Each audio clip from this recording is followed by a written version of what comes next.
Welcome back to the Mr. Verzace Podcast. I'm your host, Mr. Verzace himself, Rick Reeno, and joining me today in Miami, Florida, former two-time heavyweight world champion Anthony Joshua and his promoter, my best mate, Eddie Hearn of Matchroom Boxing.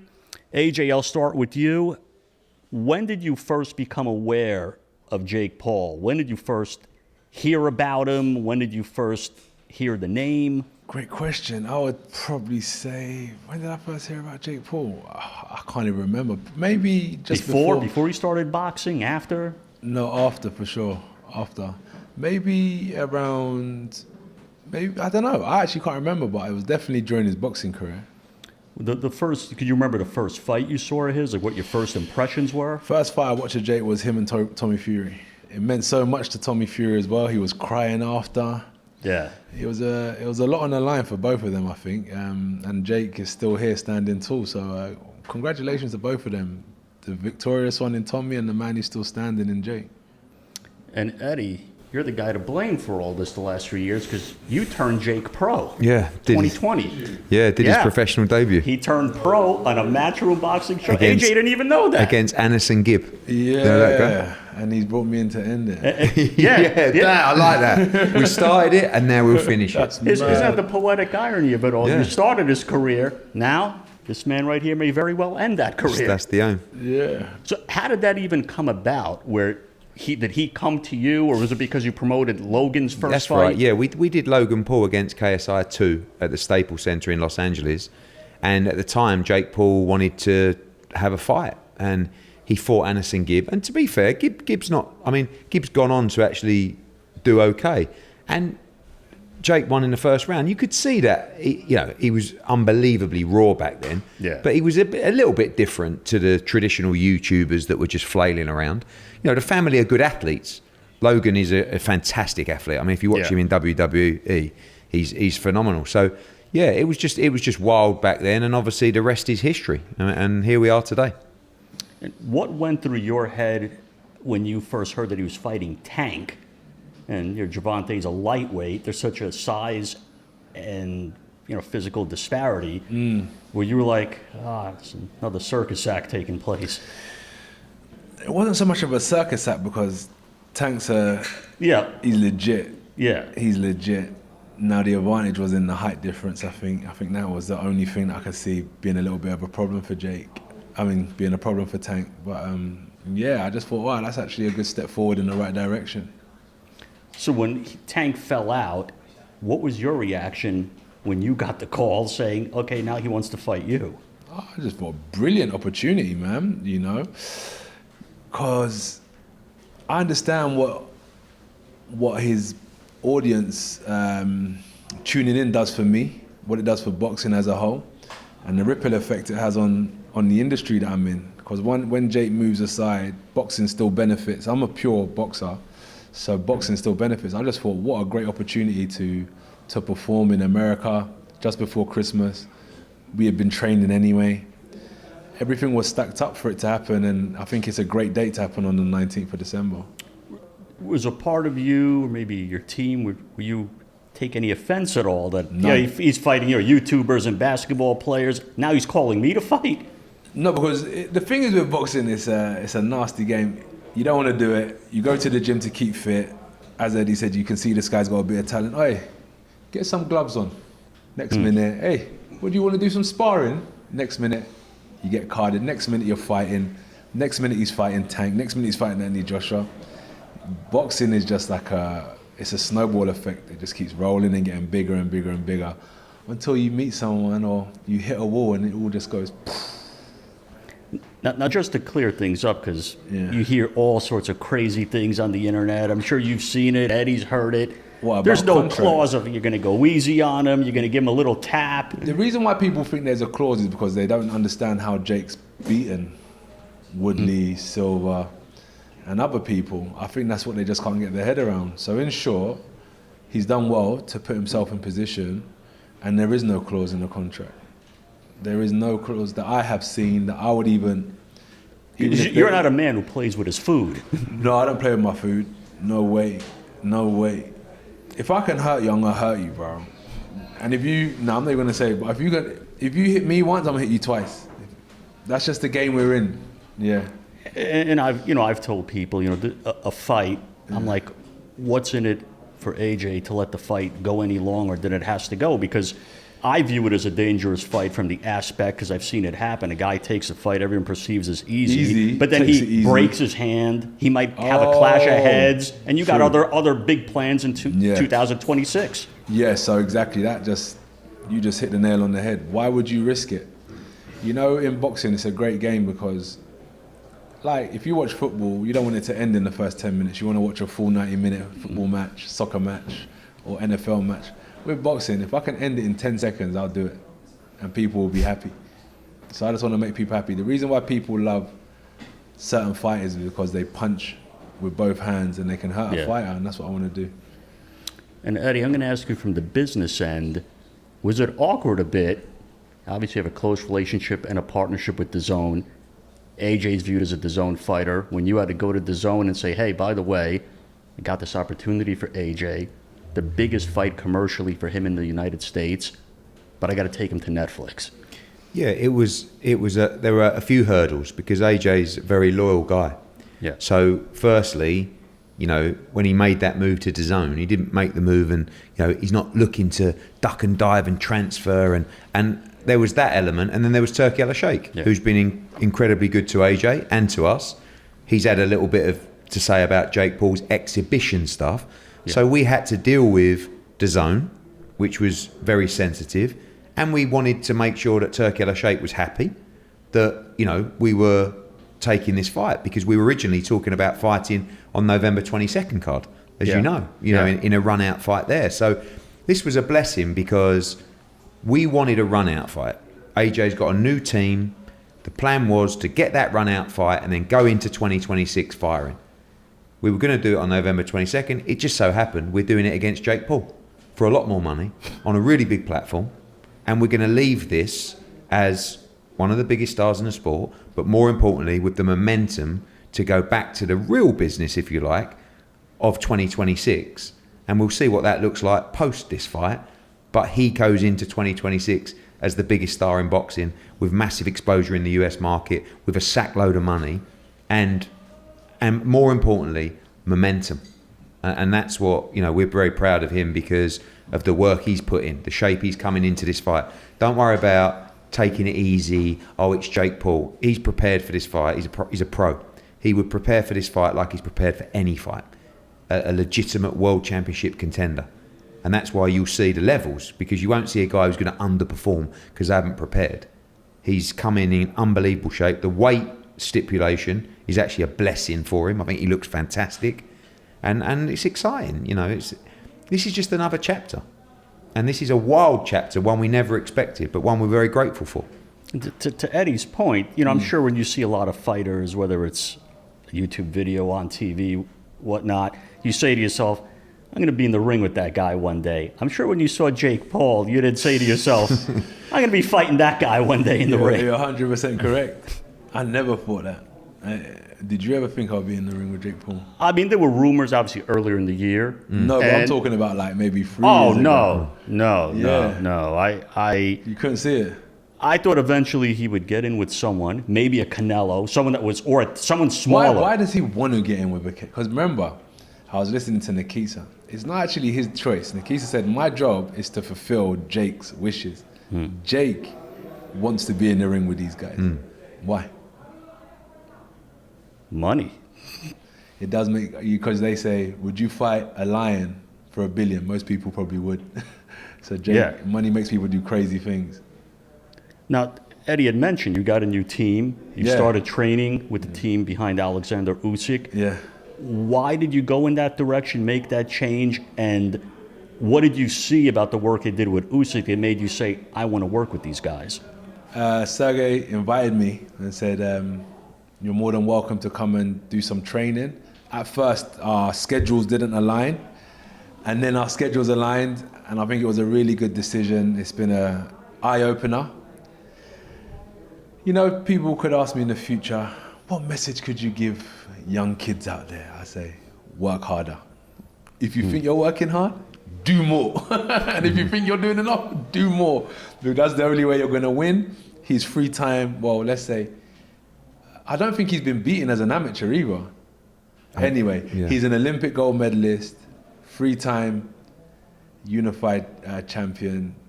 Man, like, if you want to win, surround yourself with winners. It's basic. And it's been a really good experience, if I'm honest with you. Now, Eddie, what did you think when he made that change? I was in Dubai with like, the one thing with Anthony is this is the amazing thing is he's always looking to evolve, improve.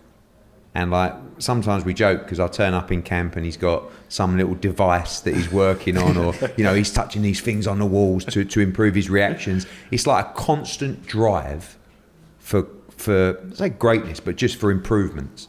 And that's why what he just said, if you think you've done enough, do more. And we was in Dubai, and people don't see the behind the scenes. Him and a couple of the boys, they pack their cases, they come down the stairs, and they said, we're off to Spain, right? He said, I'm going to do 2 weeks out there, see how I get on. Yeah. And he never come back. After 2 weeks, there was a question if I was, because it was hard. After 2 weeks, I was ready to leave. But I said, stick with it. And I did, and I'm glad. Some nights I FaceTimed him a couple of times. It was like 8 o'clock at night, and he's like in bed. And he's like, he's got his red light glasses on. I'm like, you're right. And he's like, oh my God, these guys. But that, I know deep down, he knows that's what's required. Yeah. He's not looking to go, this is too hard, I'm out. He's going, I haven't worked like this for a while. Yeah. Some of the toughest camps you've had? Yeah, and I remember I've been a world champion. Yeah. So obviously, like, I could have done more. That's why I think if anyone was to ask me what advice I could give them is, whatever you're doing now, you could definitely do more. You just need to like surround yourself with winners to make you understand you can. And at this point in your career, what is it specifically that motivates? Because you've made barrels full of money. You could live out comfortably 2 times over. So I just remember it's kind of like a jail sentence. The judge says you are sentenced to X amount of years. So I've just got a time frame really. And when Eddie said like reactions and stuff, the championships are very important, but that's like the top of the mountain. I'm climbing for improvement. So for me, it's just really how far can I push it? How much more can I improve as an athlete? And what I'm doing now, I'm pushing myself more. I think I'm definitely improving as an athlete. And then whatever comes after that is a big bonus. So what motivates me now is the hunger to compete and the hunger to improve. And I actually like, even though it's hard, as I said, 2 weeks in, I was like, what am I doing here? I kind of like the athlete lifestyle. It gives me purpose, because when I first went to the gym, I never went to kind of be a champion. I like the fitness. I like kind of looking after myself. And I just still enjoy training now. So yeah, and boxing is just my vehicle that I use to push myself to extreme limits. Now, not to look too far beyond this fight, but you have a big 2026. I'm not focusing on this. This is the guy you should speak to about 2026. Well, the thing I wanted to ask, it's not even like looking at 26, is your career and Tyson Fury's career sort of revolved around each other the last couple of years. No. In the media it has. I'm in my own lane. Tyson Fury ain't in the same lane as me. I'm in my own lane. So is that something... He's just another heavyweight. Well, when you look at it, do you look at it as this is something I need to do before I retire, or it's just another chapter? I used to. Not anymore. It's what it is. I fight Jake. That's my focus. Fury's not even on my radar. He can sit around doing Instagram videos, but he's not the one getting in the ring. Jake is. Why am I sitting around waiting for a guy that likes to do more Instagram videos than fight? I'm looking for real fighters. Tyson's not a real fighter in my eyes. I'll be on the walls of Jake Pauls, of Joseph Parkers, of Povetkins, of Ruizes of the world. He ain't fought these kind of guys. I have. So yeah, like, unless you want to fight, shut the fuck up. Well, you've been in with Usyk twice, and I've done it first as well. I'll fight anyone. Like, that's what we do. And I felt that you gave him, especially in the second fight, his toughest fight as a heavyweight. We didn't win. how did you think Fury fared with him? He nearly got knocked out. He nearly got knocked out. I wish Usyk caught him with one more shot, bro. I was just like, I was like on the edge of the seat throwing a punch. Like, I wish Usyk knocked him out. He needs to be humbled. But I swear, if I ever got the opportunity, I'll make sure I lay him flat on his back. And that's it. Eddie, do you think that fight, talking to you from the business side of things, does it still hold the same meaning now as it did a couple of years ago, or has the story evolved to something because bigger? every train you get on, every road you walk down, every taxi you get in, they say the same thing. When is AJ fighting Fury? We've signed for that fight before. And we've been through years of people talking about that fight. We've been through bullshit. He said this, they said that. The reality is we know every time that fight was put to us, we were ready. And we signed for it. So as long as we had more than 24 hours to sign the contract. Yeah. They come on once. You got to sign it by the close of play. To sign the contract. We just got the contract. I mean, that was like, but this is the past. Yeah. He will always be skeptical of this fight taking place. I don't think he'll get excited until he's looking him in the eyes in the ring.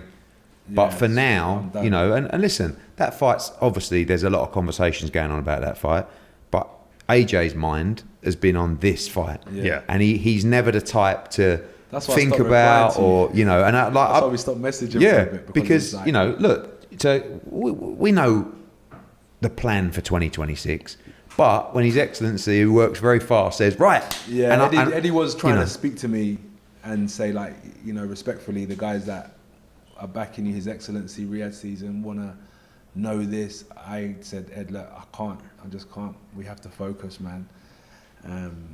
Even though there's a big, whatever, 2026 waiting, I was like, this is the most important thing on my mind, and I won't underestimate anyone. So yeah, like Ed was doing his job, and I was saying, you got to respect me and let me do my job as well at this time. But we know, we handle business on Friday, and then he'll want to go on a little couple of week holiday, Christmas, and I'll be on him.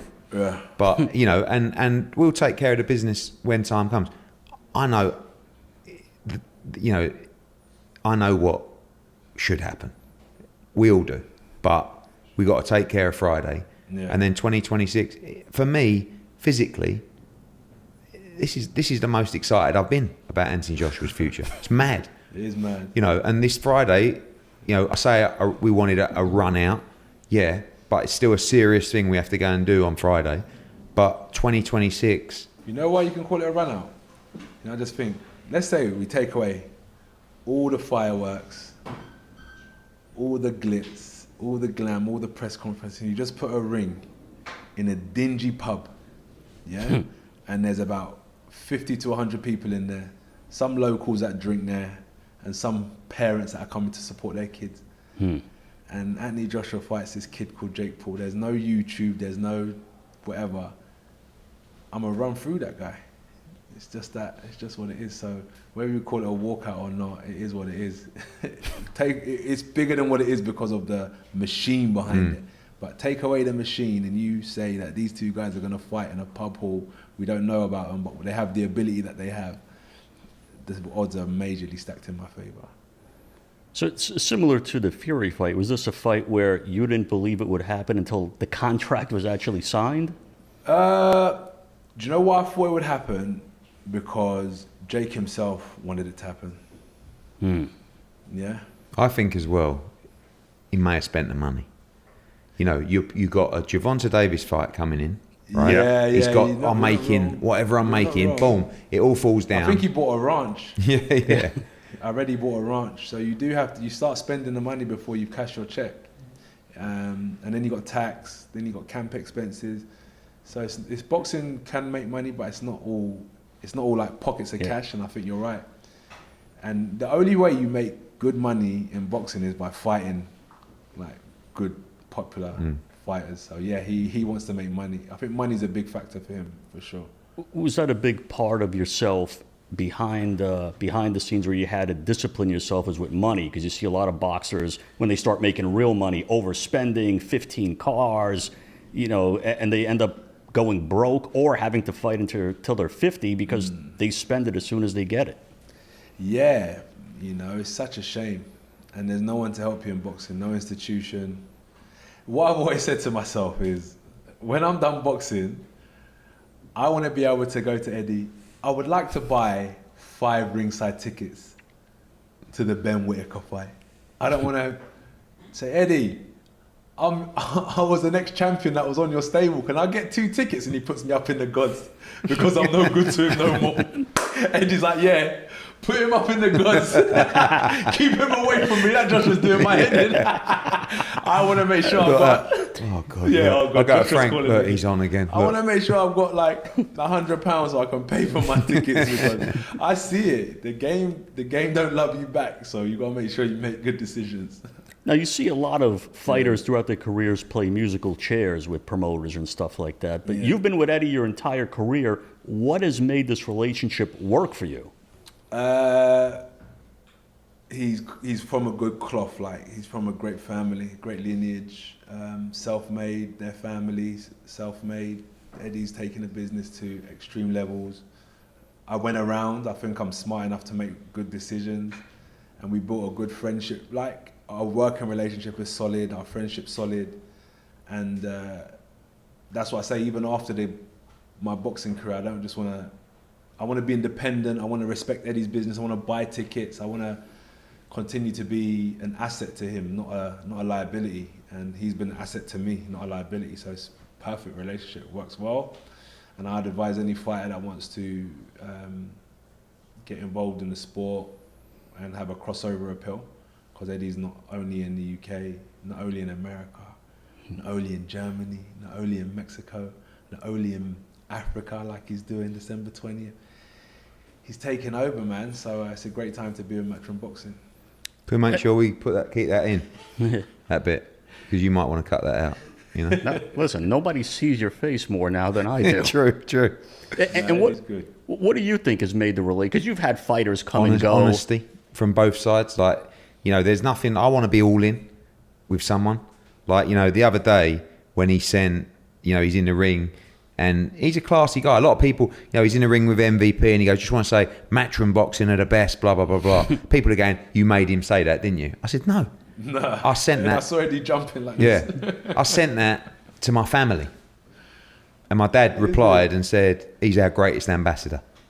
Right? Because that's what it means. He was the first person who we made a shareholder of our company outside of our family. And that was because of the loyalty that he showed us. He's been a massive part of the growth of Matchroom. And we've been a big part of the growth of Anthony Joshua. Yeah. So we've always been honest.